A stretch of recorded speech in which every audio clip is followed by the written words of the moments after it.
Hey everybody, welcome back to RC with Adam. Today we're going to be taking a look at the Flysky FSi6 and the i6X. Now let me just give you the super duper bottom line up front right now. If you have the option between the i6 and the i6X, go with the i6X. Just buy the i6X. Typically it's like $5 more. I'll have links to both of these in the description of this video, and you can get them from Amazon, which is great because then you can get like fast shipping and stuff. So that's what you should do. You should get the i6X. Now, if you want to keep watching and you're still interested in the differences between these radios, let's get into it right now. Basically, the i6X is a newer version of the i6 transmitter.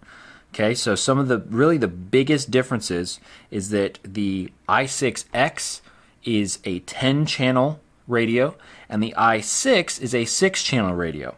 But here's the thing, okay, and the only reason why it's like that is because of the firmware that comes stock on the i6. But what you can do is actually upgrade the firmware from an online source, and I have a video tutorial of how to actually do that. So if you do have an i6 transmitter and you want to get those 4 extra channels so that you can use all the switches, then go check out that video. So if you have the i6, you can get pretty much exactly, as far as I can tell, exactly the same functionality as the i6X. So that is actually what I did on this one. This one is running well, it's newer firmware, but it's still actually pretty old. But you do get the extra 4 channels.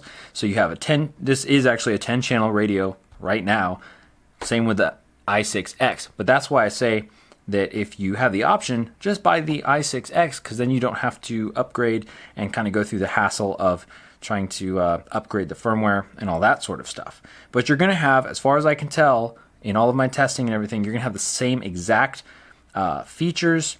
If you're a beginner, you're going to have the same flight experience on any type of beginner aircraft, whether it's a quadcopter or an airplane. And the reason why is because you usually probably won't even need more than 6 channels on any given aircraft model. So each channel can do a certain thing. So for example, if you have a 10-channel radio, you can connect 10 servos, like if you're using an airplane. And if you're using a quadcopter, you can basically have 10 different mode type options on your quadcopter. So basically with the i6, when it comes stock and you only have 6 channels, you have 4 channels used up for your pitch and roll and your yaw and throttle sticks, and then you have 2 extra channels, or aux channels, and you can basically assign those to any of these 6 switches, or 4 switches and 2 knobs right here. But if you upgrade the firmware, or if you buy the i6X, then what you can actually do is just assign all of these switches and knobs to control a certain channel. So you can have, like, I have, like, this is usually my arming switch. You might have a mode switch, or a flip over after crash switch. You might have just all kinds of different things that you can set up. And so that's one of the advantages of being able to have extra modes. But like I said, as far as the actual features, if we go into the function setup here on both of these transmitters, you can see that we have all of the same options right here. We've got reverse, endpoints, display, aux channel, sub-trim, dual rate, expo, throttle curve, mix, your mixes, 3 mixes, elevon, V-tail, and then assign switches, and switches assign, and then throttle hold. So the menus visually are slightly different, but they still have the same functions.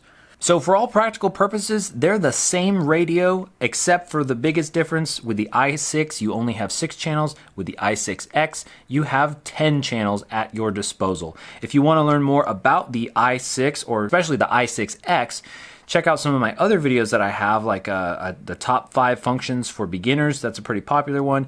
And I also have videos about how to do a battery modification on this guy right here, using a lithium battery instead of the stock AA's. All kinds of different stuff, because I really like Flysky. It's a great beginner radio.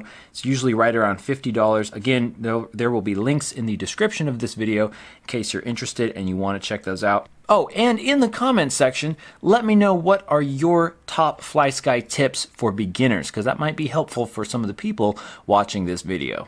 If you found this video helpful, give it a thumbs up and consider subscribing to this channel. I enjoy doing videos like these to help new RC pilots, and so I would love to have you on board. Thanks for watching. Have a great day.